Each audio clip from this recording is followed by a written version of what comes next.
Hello everyone, my name is Ashutosh Gangrade and welcome to the MPPSC previous year discussion series of Kautilya Academy।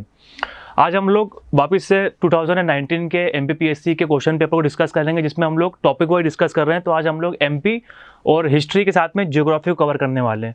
Start करते हैं। सबसे पहला question हम लोग तो सबसे पहला क्वेश्चन है, ये मध्य प्रदेश से रिलेटेड क्वेश्चन था, काफ़ी अच्छा क्वेश्चन था। निम्नलिखित में से मध्य प्रदेश राज्य संबंधित खेल पुरस्कार कौन सा है?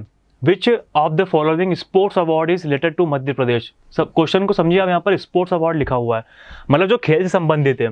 ऑप्शन दिए लक्ष्मण पुरस्कार, गंधर्व पुरस्कार, एकलव्य पुरस्कार, अर्जुन पुरस्कार। लक्ष्मण अवार्ड, गंधर्व अवार्ड, एकलव्य अवार्ड और अर्जुन अवार्ड। तो सबसे पहले बात करते हैं हम लोग लक्ष्मण अवार्ड की। तो ये स्पोर्ट्स का अवार्ड तो है, बट ये है यूपी का, यूपी गवर्नमेंट का। ये एमपी गवर्नमेंट का नहीं है। क्वेश्चन एमपी गवर्नमेंट का पूछा गया है। ये यूपी गवर्नमेंट का स्पोर्ट्स का अवार्ड है। सेकंड आता है गंधर्व अवार्ड। तो ये एमपी का अवार्ड है, एमपी स्टेट का अवार्ड है, पर एक क्लासिकल म्यूजिक के लिए दिया जाता है। शास्त्रीय संगीत, क्लासिकल म्यूजिक। 1992 में स्टार्ट हुआ था ये। कुमार गंधर्व जो कि एक क्लासिकल सिंगर थे, उनके सम्मान में इसको स्टार्ट किया था। और इसमें जो क्राइटेरिया होता है वो होता है 24 से लेकर 45 ईयर्स के बीच के जो भी क्लासिकल म्यूजिक जो गाते हैं उनको मिलता है ये अवार्ड। ठीक है, 24 से 45 उनकी बीच की ईयर होनी चाहिए, ये इसके एक क्राइटेरिया है। और इसमें 1.25 लाख आपको अवार्ड मनी मिलती है। ठीक है, 1.25 लाख रुपए अवार्ड मनी मिलती है। तो ये जो अवार्ड है वो संगीत से रिलेटेड अवार्ड है, स्पोर्ट्स का पूछा गया है। नेक्स्ट क्वेश्चन देखते हैं, एकलव्य पुरस्कार। एकलव्य पुरस्कार इसका राइट आंसर है। तो एकलव्य पुरस्कार जो है वो एमपी स्टेट गवर्नमेंट का अवार्ड है और ये स्टार्ट किया गया था 1994 में। 1994 में स्टार्ट किया था। और जो भी 19 ईयर्स से कम के जो खिलाड़ी होते हैं, 19 वर्ष से कम उम्र के खिलाड़ियों को ये एकलव्य पुरस्कार दिया जाता है। और उसमें 50,000 रुपये 50,000 की प्राइज मनी मिलती है आपको। ठीक है, और अर्जुन पुरस्कार तो ये नेशनल अवार्ड है, भारत देश का अवार्ड है। 1961 में स्टार्ट किया गया था ये अर्जुन अवार्ड। और इसमें 5 लाख रुपीज़ मिलते हैं, 5 लाख रुपए इसमें मिलती है प्राइज मनी। ठीक है, तो इसका राइट आंसर जो है वो एकलव्य पुरस्कार है। ये यूपी का स्पोर्ट अवार्ड है, ये मध्य प्रदेश स्टेट का क्लासिकल म्यूजिक अवार्ड है। एकलव्य पुरस्कार जो है वो स्पोर्ट अवार्ड है मध्य प्रदेश स्टेट का। और जो अर्जुन अवार्ड है वो स्पोर्ट्स अवार्ड है, पर वो नेशन का, देश का है, भारत का। यहाँ मध्य प्रदेश का पूछा गया था। तो राइट आंसर है एकलव्य पुरस्कार। काफ़ी इजी क्वेश्चन था, इंटरेस्टिंग क्वेश्चन था, कंफ्यूजिंग क्वेश्चन साथ में था।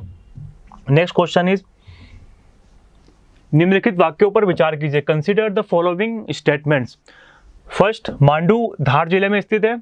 Mandu is in Dhar district. और मांडू में हिंडोला महल है। हिंडोला महल इज इन मांडू। और आपको इसमें देखना पड़ेगा क्या है, only 1 is true, only 2 is true, both are false, both are true.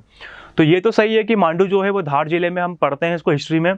और हिंडोला महल जो है वो भी मांडू में स्थित है, बोथ आर ट्रू, दोनों सत्य है। अब देखते हैं हम लोग मांडू जिले में और क्या क्या चीज़ें हैं, सॉरी मांडू धार जिले में, मांडू में और कौन कौन सी चीज़ें स्थित है हिंडोला महल के अलावा।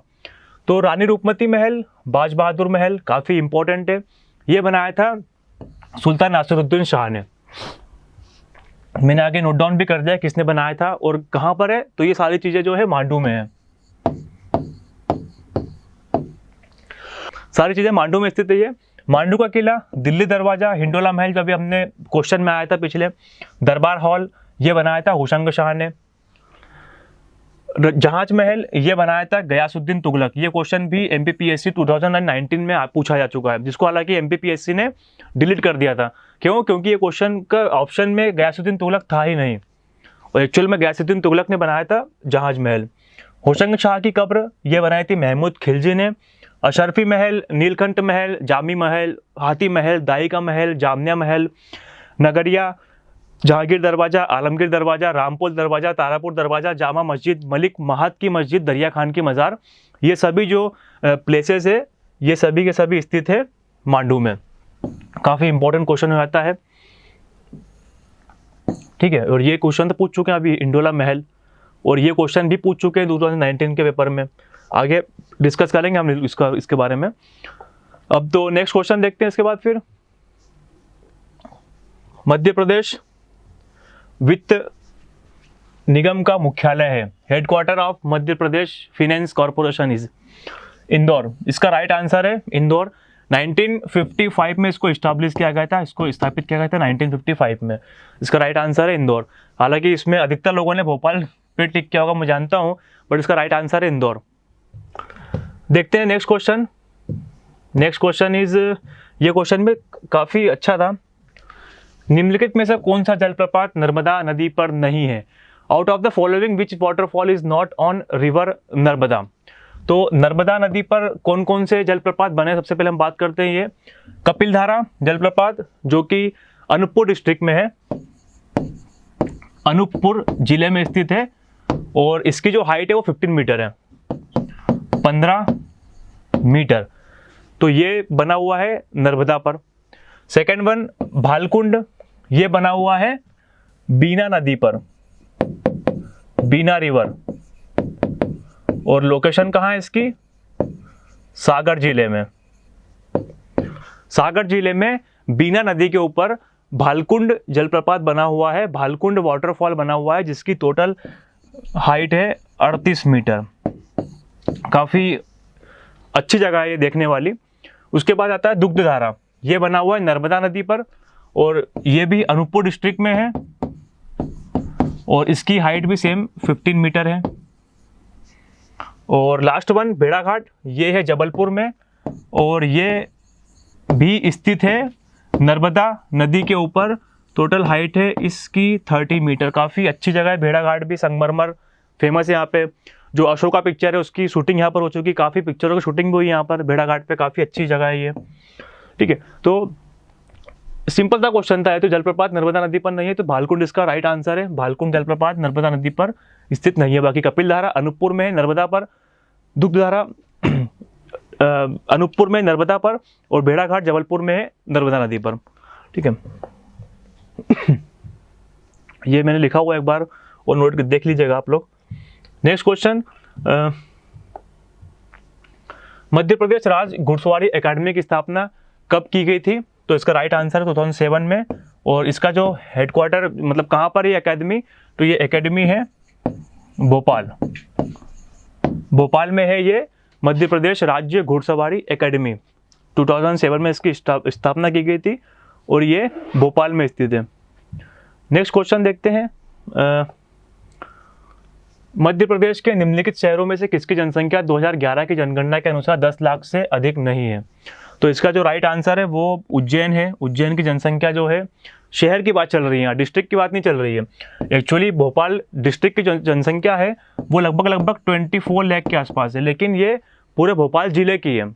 उसमें दूसरे तहसीलें भी आएंगे, दूसरे शहर भी आएंगे, लेकिन यहाँ क्वेश्चन केवल पूछ रहे हैं शहरों का, किन निम्नलिखित में से किन शहरों की जनसंख्या जो है वो 10 लाख से अधिक नहीं है? तो इसका राइट आंसर है उज्जैन।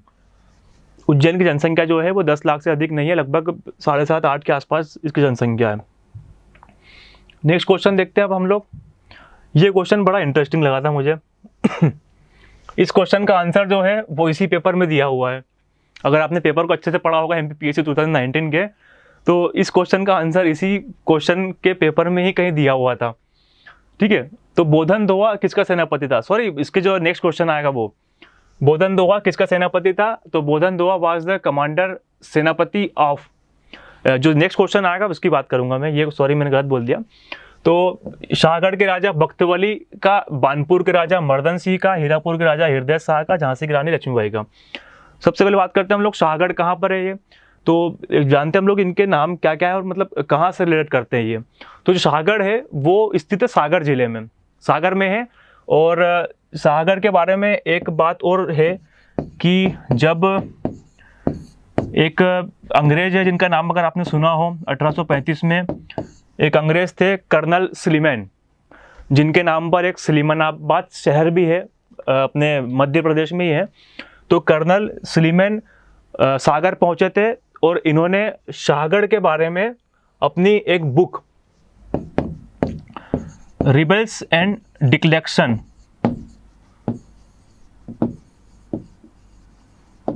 डिक्लेक्शंस, इसमें इन्होंने शाहगढ़ के बारे में बताया था। रिबल्स एंड डिक्लेक्शंस में इन्होंने अपने शाहगढ़ के बारे में बताया था। कर्नल सलीमन 1835 में आए थे सागर, और ये संबंधित है राजा बख्त वली जो है वो रिवॉल्यूशन ऑफ 1857 1857 की क्रांति से संबंधित नेता है। ये मतलब सामंत है, सभी के सभी जो हैं वो इससे संबंधित है। बानपुर के राजा मर्दन सिंह, तो ये भी 1857 की क्रांति संबंधित है, और ये थे यूपी, ललितपुर के पास का क्षेत्र है ये। हीरापुर के राजा हृदय शाह और झांसी की रानी लक्ष्मीबाई, ये दोनों भी 1857 के रिवॉल्यूशन संबंधित है, और लक्ष्मीबाई के बारे में तो आपको पता ही है। और हीरापुर के राजा जो है वो भी यूपी ललितपुर के आसपास का क्षेत्र जो पड़ता है वहाँ पर स्थित है। तो बोधन दुआ जो है वो किसके सेनापति थे? वो थे शाहगढ़ के राजा बख्तावली के। काफ़ी मतलब टफ टाइप का क्वेश्चन था, थोड़ा सा ये हिस्ट्री का था, और काफ़ी डीप में पूछा था क्वेश्चन ये। अब नेक्स्ट क्वेश्चन देखते हैं हम लोग। हाँ, ये क्वेश्चन, तो अगर देखें हम लोग ये क्वेश्चन का आंसर जो पिछले क्वेश्चन में दिया हुआ है, अगर आप लोगों ने क्वेश्चन को अच्छे से पढ़ा होगा लास्ट क्वेश्चन को, तो उसका जो इसका जो क्वेश्चन का आंसर है वो लास्ट क्वेश्चन में दिया हुआ है। देखिए आप लोग, पहले क्या पूछा इन्होंने, 1842 के बुंदेला विद्रोह में प्रमुख भागीदारी देने वाले राजा हृदय शाह किस स्थान के जमींदार थे? राजा हृदय शाह। अब इसके पहले वाला क्वेश्चन देखते हैं हम लोग, इसमें आंसर दिया हुआ है हीरापुर के राजा हृदय शाह। तो अगर आपने अच्छे से क्वेश्चन पेपर पढ़ा होगा तो यहाँ पे हीरापुर क्लियर लिखा हुआ है, और यहाँ पर भी क्लियरली लिखा हुआ है 1842 का हीरापुर। तो इसका राइट आंसर जो है, अगर आपने क्वेश्चन पेपर अच्छे से पढ़ा होगा, कॉमन सेंस यूज़ किया होगा, तो आपका एक क्वेश्चन तो ऐसे ही सॉल्व हो गया। ठीक है, नेक्स्ट क्वेश्चन देखते हैं हम लोग। मुस्कान किरार, हाँ ये करंट का क्वेश्चन है, काफ़ी मतलब करंट में न्यूज़पेपर में काफ़ी हाईलाइट में रहती है। मुस्कान किरार जी जो है, Muskan Kirar belongs to which sports? Sports के साथ में करंट का भी क्वेश्चन होगा और एमपी का क्वेश्चन भी होगा, मतलब 3 क्वेश्चन को एक साथ कवर कर दिया उन्होंने, एमपी, करंट और स्पोर्ट्स। तो इसका जो राइट आंसर है वो है आर्करी, तीरंदाजी। मुस्कान किरार जो है वो एशियन गेम्स जो हुए थे 2018 में, एशियन गेम्स 2018 में जो हुए थे उसमें इन्होंने सिल्वर मेडल जीता था। इन्होंने, काफ़ी बड़ी बात होती है सिल्वर मेडल जीतना। और उसके बाद वर्ल्ड आर्करी चैंपियनशिप हुई थी, ये हुई थी नीदरलैंड में 2019 के आसपास हुई थी, समथिंग है 18-19 में हुई थी ये। तो इसमें इन्होंने ब्रॉन्ज मेडल जीता था, इसीलिए ये काफ़ी चर्चा में रही थी। 2 मेडल जीते थे इन्होंने, सिल्वर मेडल और ब्रॉन्ज मेडल। सिल्वर मेडल जीता था एशियन गेम्स में, और ब्रॉन्ज मेडल जीता था वर्ल्ड आर्करी चैंपियनशिप्स जो कि नीदरलैंड में हुई थी 2019 में। काफ़ी इंपॉर्टेंट है और जबलपुर से संबंधित है। कभी कभी ये क्वेश्चन भी पूछ लेते हैं कि मुस्कान किरार का संबंध किस क्षेत्र से है, तो इनका संबंध जो है वो जबलपुर से है, और इन्होंने ट्रेनिंग ली थी आर्करी एकेडमी जो कि जबलपुर में स्थित है, वहाँ से ली थी इन्होंने। आर्करी एकेडमी जबलपुर में स्थित है, वहाँ से इन्होंने ट्रेनिंग ली थी। और आर्करी एकेडमी जबलपुर की स्थापना कब हुई थी? तो आई थिंक 2013 या 20 के आसपास हुई थी, 13 या 12 एग्जैक्टली मैं भूल रहा हूँ कौन सा है, इन दोनों में से एक है। ठीक है, तो आर्करी एकेडमी जबलपुर काफ़ी इंपॉर्टेंट है। मुस्कान किरार करंट का क्वेश्चन था, ये काफ़ी न्यूज़ में रही थी। अगर आप न्यूज़पेपर पढ़ते हैं तो इनके बारे में ज़रूर पढ़ा होगा आप लोगों ने। ये क्वेश्चन तो अगर आप तैयारी नहीं भी कर रहे हो तब भी बन जाएगा आपसे। मध्य प्रदेश के किस राज्य की सीमा नहीं छूती है? Which state does not touch the boundary of Madhya Pradesh? Rajasthan, Gujarat, Jharkhand, Maharashtra. अगर आपने इंडिया का मैप देखा होगा तो आप इजीली बता सकते हैं। ये देखते हैं हम लोग मैप इसका, ये रहा हमारे प्यारे भारत का मैप, और ये हमारे प्यारे भारत के बीच में हमारा प्यारा मध्य प्रदेश एकदम शान से बैठा हुआ है बीच में एकदम। अब देखिए अगर बाउंड्रीज कौन कौन सी छू रही है, तो उत्तर प्रदेश है, नॉर्थ और साथ में नॉर्थ ईस्ट में कौन है? उत्तर प्रदेश। नॉर्थ के साथ में नॉर्थ वेस्ट में है राजस्थान, वेस्ट में है गुजरात, साउथ वेस्ट में महाराष्ट्र और ईस्ट में है छत्तीसगढ़। झारखंड जो है वो दूर है, झारखंड जो है मध्य प्रदेश की सीमा को नहीं टच करता। तो इसका राइट आंसर है झारखंड। काफ़ी इजी क्वेश्चन था। नेक्स्ट टॉपिक देखते हैं हम लोग हिस्ट्री का। तो अब एमपीपीएससी में हिस्ट्री स्टार्ट हो गए थे, हिस्ट्री क्वेश्चन देखते हैं हम लोग। हिस्ट्री के टॉपिक से क्वेश्चन, ऋग्वेदिक पणी किस वर्ग के नागरिक थे? The Rigvedic Pani belongs to which class of citizens? तो एक्चुअल में जो पणी लोग थे, ऋग्वेदिक कालीन पणी, तो वो ट्रेड करते थे दूर दूर जा कर के, वो व्यापार करते थे दूर दूर जा कर के, उनको पणी बोलते थे। तो ये व्यापारी वर्ग के लोग थे, ट्रेडर्स थे उनको, और इनकी कंडीशन थी कि दूर दूर जाके व्यापार करते थे, तो इनको ट्रेडर्स को पणी कहते थे। हालांकि ऋग्वेद में इसके अलावा भी कई सारे वर्ड्स हैं जिनके बारे में बताया गया है, कई सारे सिटीजन्स हैं जिनको क्लासिफाई किया गया, जैसे कि अगर देखा जाए तो स्पस, एक वर्ड आता है स्पस, ये होते थे गुप्तचर, जो भी गुप्तचर होंगे, जासूस होंगे, उनको बोलते थे स्पस। पूरब जो होते थे वो दुर्गपति, किले की रक्षा करने वाले होते थे, पूरब। फिर होता था एक वेकनाट, जो कि जिनको सूदखोर बोलते हैं, जो कि ऋण देके ब्याज पे पैसा देते हैं, ये वेकनाट। और ऐसे कई वर्ड्स हैं जैसे कि वेकनाट के अलावा पूरब, स्पस, वेकनाट और वाजपति, जो कि लैंड का मालिक होता था। तो ये कई सारे वर्ड्स इसमें क्लासिफाई किए हुए हैं, डिस्क्राइब किए हुए हैं ऋग्वेद में। उसमें से एक वर्ड था पणी, जो कि क्वेश्चन पूछ लिया गया था इस बार एमपीपीएससी में, जो कि ट्रेडर्स थे, व्यापारी वर्ग के लोग थे, दूर दूर जाकर व्यापार करते थे ये। हिस्ट्री का अगर सेकंड क्वेश्चन देखें हम लोग, तो सेकंड क्वेश्चन हमारे सामने आता है। अच्छा, ये बहुत अच्छा क्वेश्चन है। बुक मतलब पुस्तक सत्यार्थ प्रकाश के लेखक कौन थे? Who was the author of Satyarth Prakash? Satyarth Prakash किसने लिखी थी, कि इसकी बुक को राइटर कौन है? तो इसका जो राइट आंसर है वो है स्वामी दयानंद सरस्वती। क्या हुआ था, ये गए थे बंगाल गए थे ये स्वामी दयानंद सरस्वती। शुद्धि आंदोलन और वेदों की और लोटों का नारा दिया था इन्होंने। शुद्धि आंदोलन चलाया था इन्होंने। शुद्धि आंदोलन मतलब जो भी व्यक्ति हिंदू धर्म को छोड़कर दूसरे धर्मों में चला गया है, वो अपने आप को शुद्ध करो अपने वापस धर्म में आकर के। तो शुद्धि आंदोलन चलाया था इन्होंने।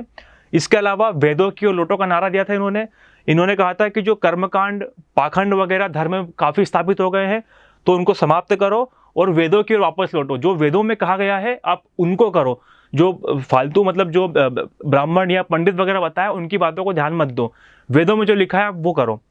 वेदों के लोटों का नारा दिया था इन्होंने। शुद्धि आंदोलन के प्रवर्तक थे ये, शुद्धि आंदोलन चलाया था इन्होंने। तो जब शुद्धि आंदोलन और वेदों के लोटों का प्रचार करने के लिए गए थे बंगाल, तब इनकी मुलाकात हुई थी देवेंद्रनाथ टैगोर और केशव चंद्र सेन से।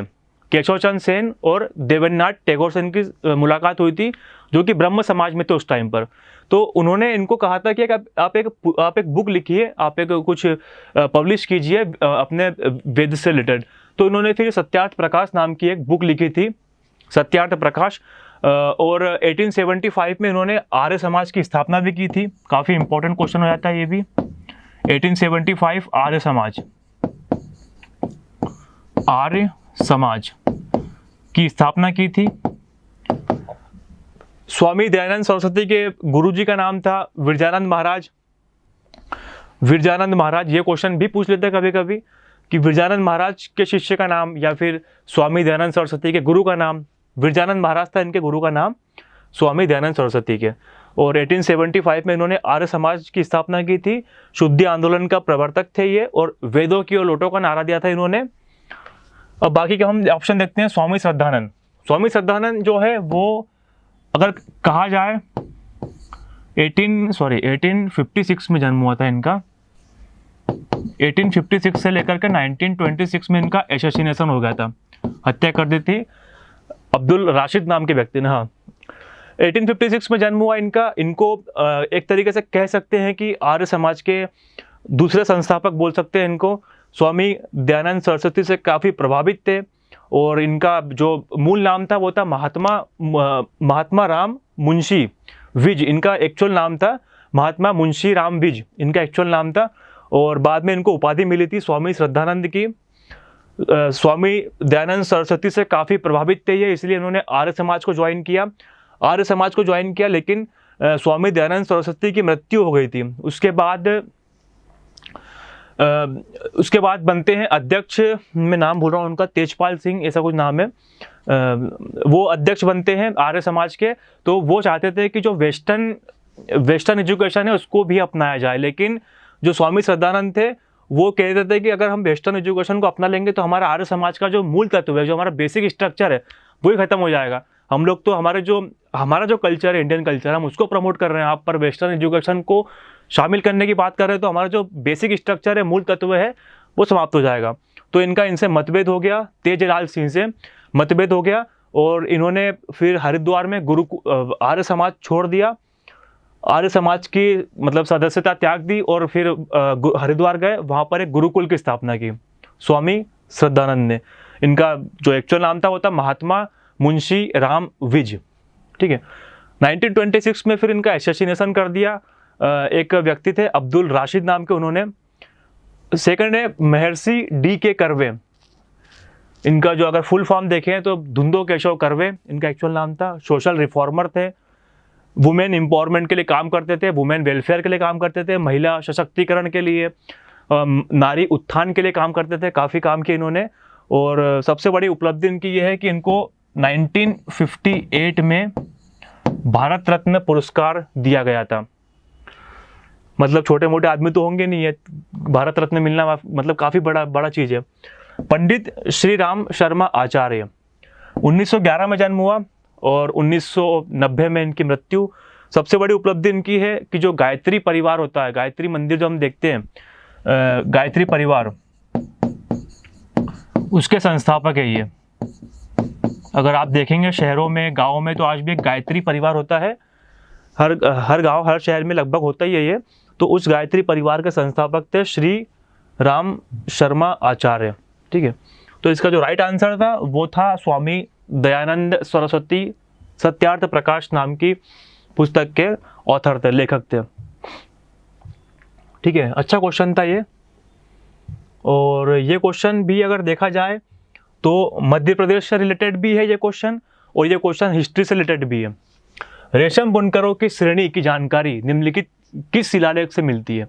विच of the following inscription reveals information about silk weavers guild, ठीक है।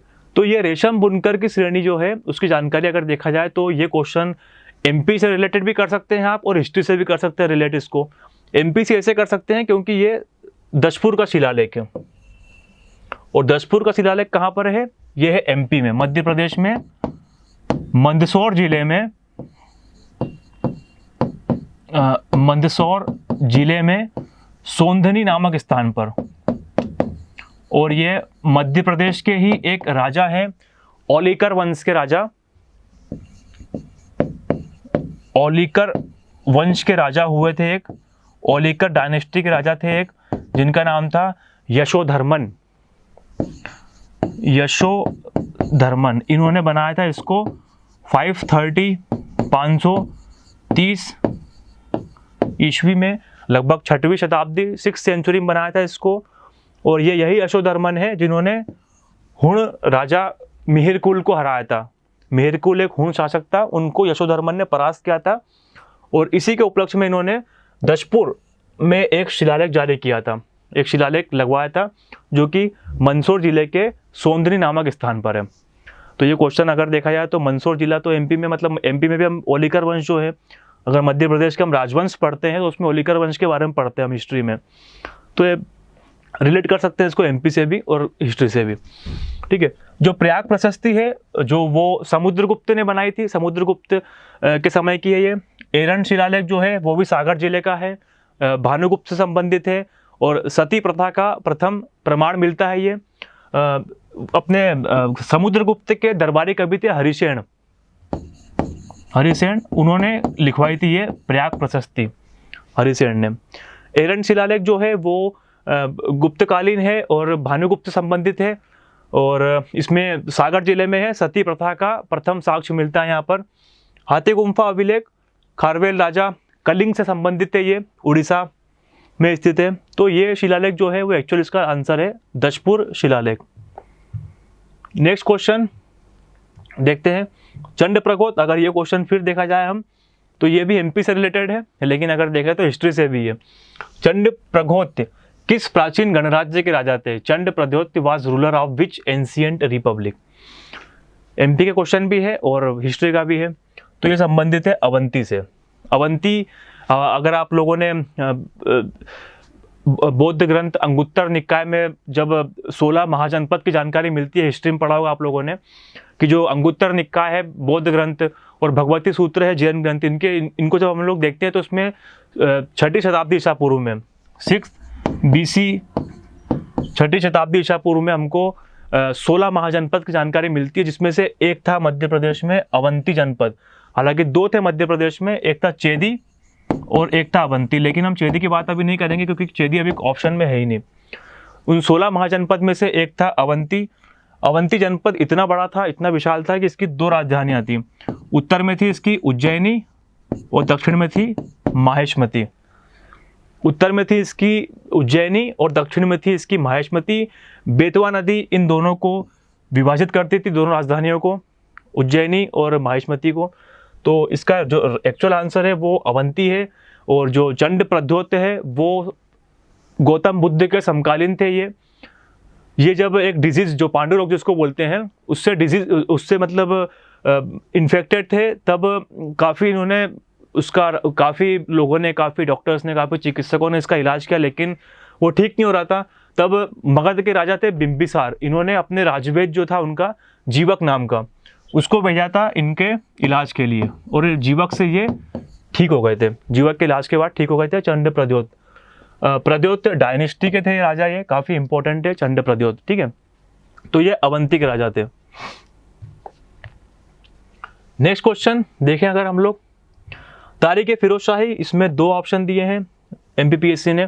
तारीख फिरोज शाही के रचनाकार कौन है? Who is the author of तारीख फिरोज शाही? तो एमपीपीएससी ने जो दिया है वो ये भी सही दिया, ये भी सही दिया है। शम्स ए सिराज अफीफ, जियाउद्दीन बर्नी, ये दोनों राइट आंसर दिए हैं एमपीपीएससी ने।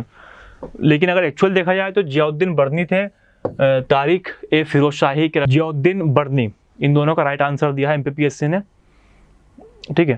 ख्वाजा अब्दुल समद इसामी, इनकी बुक का नाम है, इनकी कृति का नाम है फुतुहस लामी। फुतुहस लामी अलाउद्दीन खिलजी के समय के थे ये। ख्वाजा अब्दुल समद इसामी अलाउद्दीन खिलजी के समय के थे और इनकी कृति का नाम है फुतुहस लामी। और सिराजुद्दीन अली यजदी जो ये संबंधित है, इनने जफरनामा नामक एक बुक लिखी थी। जफरनामा एक बुक लिखी थी इन्होंने। तो ये जो राइट आंसर है तारीख फिरोज शाही का, वो दोनों है शम्स सिराज अफीफ, जियाउद्दीन बर्नी, जैसा कि एमपीपीएससी ने बताया है। लेकिन एक्चुअल जो इसका राइट आंसर है वो जियाउद्दीन बर्नी है। देखते हैं नेक्स्ट क्वेश्चन।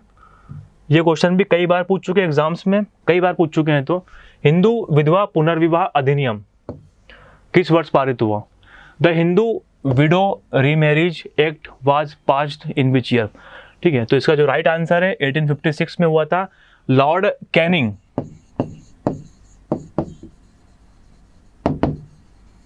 लॉर्ड कैनिंग ने इसको हिंदू विधवा पुनर्विवाह अधिनियम को पारित किया था ईश्वर चंद्र विद्यासागर के सहयोग से। ईश्वर चंद्र विद्यासागर जी जो है उनके सहयोग से हिंदू विधवा पुनर्विवाह अधिनियम पारित किया था 1856 में लॉर्ड कैनिंग के द्वारा। नेक्स्ट क्वेश्चन देखते हैं हम लोग। अब स्टार्ट हो जाता है हमारे पास ज्योग्राफी। हिस्ट्री क्वेश्चंस खत्म हो जाते हैं। हम लोग लास्ट में एनालिसिस करेंगे कि किस सेक्शन से, किस सब्जेक्ट से कितने क्वेश्चन आए थे। हम लोग देखेंगे एमपी से कितने क्वेश्चन आए थे, हिस्ट्री से कितने आए थे, ज्योग्राफी से कितने क्वेश्चन आए थे। उसमें भी हम सेक्शन वाइज बात करेंगे कि अगर बात सपोज मान लीजिए अपन बात करेंगे एमपी की, तो उसमें पॉलिटी से कितने क्वेश्चन आए थे, एमपी की पॉलिटिक्स से, एमपी की फिजियोलॉजी से कितने क्वेश्चन आए थे, एमपी के रिवर से कितने क्वेश्चन आए थे, एमपी की सब बात करेंगे हम लोग एग्रीकल्चर से, फिर उसके बाद इंडस्ट्रीज़ वगैरह से कितने क्वेश्चन आए थे। अब बात करेंगे हम लोग जियोग्राफी की।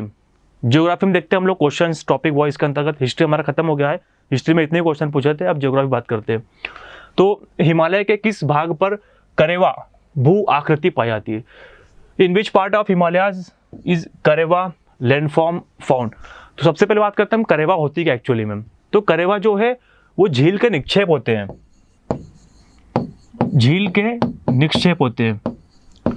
जम्मू कश्मीर में अगर आपने सुना होगा पीर पंजाल श्रेणी, पीर पंजाल श्रेणी के लेटरल साइड में लगभग 1300 से लेकर 1800 मीटर की ऊंचाई पर ये झील निक्षेप मिलते हैं, जिनको वहां पर लोकल लैंग्वेज में बोलते हैं करेवा। और ये सबसे इंपॉर्टेंट है, केसर की खेती के लिए उपयुक्त होता है। केसर की खेती होती है इस करेवा नामक लैंडफॉर्म में। तो इसका जो राइट आंसर था वो है कश्मीर हिमालय। कश्मीर हिमालय में करेवा भू आकृति पाई जाती है। नेक्स्ट क्वेश्चन इज, ये क्वेश्चन थोड़ा सा डिफिकल्ट था। निम्नलिखित में से किस जनगणना दशक में लिंग अनुपात में भारतवर्ष में सबसे अधिक गिरावट दर्ज की गई है? Out of the following during which census decade sex ratio in India recorded sharpest decline? Question थोड़ा टफ था ये। 1931 41, 1961 71, 1981 91, 2001 2011। तो इसका राइट जो आंसर है 61 71। देखते हैं हम लोग कैसे। तो नेक्स्ट स्लाइड में चलते हैं हम लोग, इसका पूरा एनालिसिस करते हैं। क्या क्वेश्चन पूछा है? सबसे अधिक गिरावट दर्ज की गई थी किस दशक में? दशक का पूछ रहा है, जनगणना दशक में, ठीक है। चलते हैं नेक्स्ट स्लाइड में, फिर हम देखते हैं, एनालिसिस करते हैं थोड़ा सा क्वेश्चन को। तो ये रहा हमारा सेक्स रेशियो पर ईयर का। 1901 में था 972, फिर 8 पॉइंट गिर के हो गया 964। तो ऐसे मैंने पूरा डिस्क्राइब किया हुआ, आप देख लीजिएगा इसको एक बार, कितने कितने पॉइंट गिरे, कितने कितने पॉइंट बढ़े। तो हमको सबसे जो कम पॉइंट गिरा है उसको देखना है। सबसे छोटा पॉइंट जो है वो इसमें से है -11। सबसे ज़्यादा डिक्लाइन हुआ था 941 से 930 पहुंच गया, मतलब -11 पॉइंट कम हुआ। और ये कौन सा वर्ष है? 961 से लेकर 971। तो इसका राइट जो आंसर है वो 1961 से 1971, ठीक है। राइट आंसर 1961 से 1971 सबसे ज़्यादा डिक्लाइन हुआ था इसमें सेक्स रेशियो। ये क्वेश्चन भी काफ़ी इजी था, अगर आपको 2 के पता होंगे आंसर तो आप थर्ड तो वैसे टिक कर देंगे। कालाहांडी जो है वो उड़ीसा में स्थित है, उड़ीसा में, और ये फेमस है बॉक्साइट के लिए, मतलब इसमें मेन बॉक्साइट का उत्पादन होता है। और फर्स्ट का थर्ड ये मिल गया राइट आंसर सी। बाकी मुझे देखने की जरूरत ही नहीं पड़ेगी। जवार खान जो है वो राजस्थान में स्थित है और जस्ता और सीसा के लिए फेमस है। सेकंड का फोर्थ आ गया। कोलार खान जो है वो कर्नाटक में स्थित है और सोने के लिए फेमस है, गोल्ड के लिए। तो थर्ड का फर्स्ट। मोसाबनी ये स्थित है झारखंड में और ये फेमस है तांबे के लिए, कॉपर के लिए। फोर्थ का सेकंड। काफ़ी इजी क्वेश्चन था ये वाला भी, ठीक है। नेक्स्ट क्वेश्चन देखते हैं हम लोग, ठीक है। हाँ, स्वर्णिम चतुर्भुज का पूर्वी पश्चिम गलियारा निम्नलिखित में से किन केंद्रों नाभिक को जोड़ती है? The east west corridor of the golden quadrilateral connects which of the following centres और नोड्स? सिलचर और पोरबंदर को जोड़ती है ये। अब देखते हैं हम लोग, इसका मैप पे चलते हैं तो ज़्यादा आपको इजीली समझ में आ जाएगा। क्या हुआ था, अटल बिहारी वाजपेयी के प्रधानमंत्री के कार्यकाल में जब प्राइम मिनिस्टर थे अटल बिहारी वाजपेयी, तब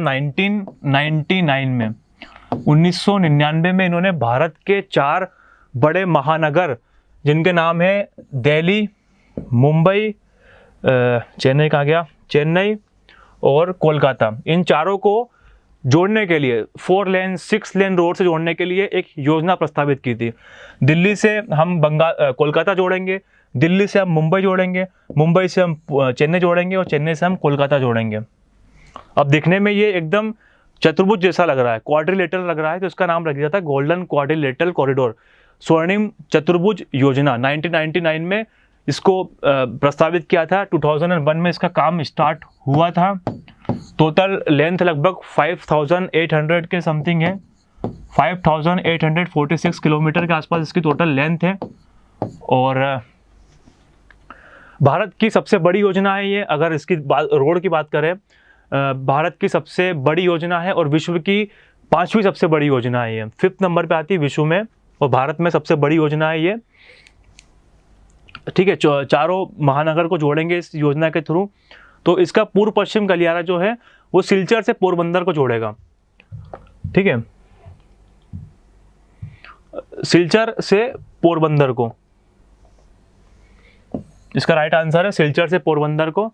और अगर बात करें पूर्व पश्चिम गलियारे की तो सिलचर पूर्व में, पोरबंदर पश्चिम में इसको जोड़ेगा।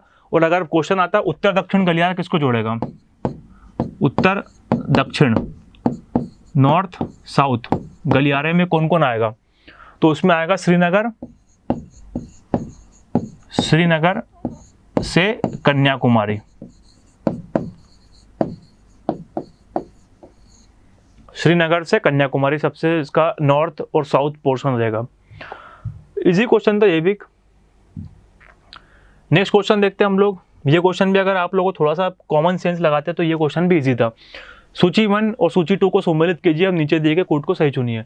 Match list first with list second and select the correct answer during using the codes given below. List 1, list 2। बाढ़, फ्लड, तो बाढ़ सबसे ज़्यादा कहाँ पर आती है अगर देखा जाए तो हम लोग अक्सर सुनते हैं बाढ़। अगर देखा बिहार, उत्तर प्रदेश का जो नॉर्थ एरिया है, उत्तर प्रदेश, बिहार, उड़ीसा, इस साइड ज़्यादा बाढ़ें आती है। तो अगर देखें तो ये मिल रहा है मुझे यहाँ पर उत्तर प्रदेश व बिहार के मैदान, plains of UP and Bihar. बाढ़ का तो हो गया। भूकंप, अगर मैं अर्थक्वेक्स की बात करूँ तो सबसे ज़्यादा मुझे सुनने को मिलता है हिमालय वाले एरिया में कि यहाँ पर अर्थक्वेक आते रहते हैं। ठीक है, हिमालयन जोन।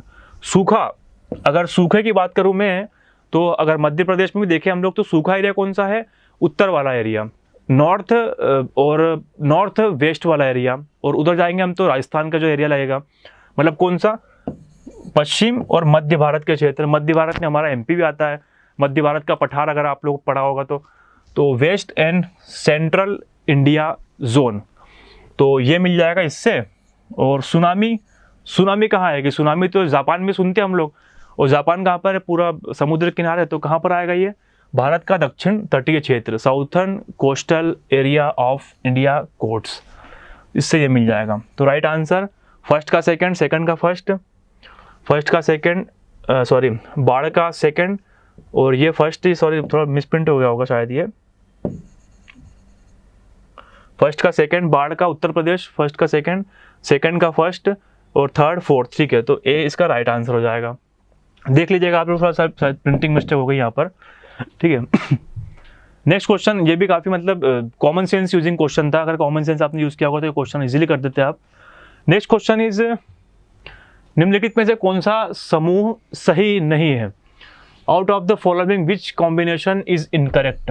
तो कोको कटक, सबसे पहले हम उसकी बात करते हैं। कोको कटक या कोको रिज जो है वो प्रशांत महासागर पैसिफिक ओशन में है।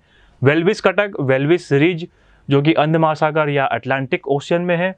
और अगुलहास बेसिन जो कि हिंद महासागर में है, इंडियन ओशन में है।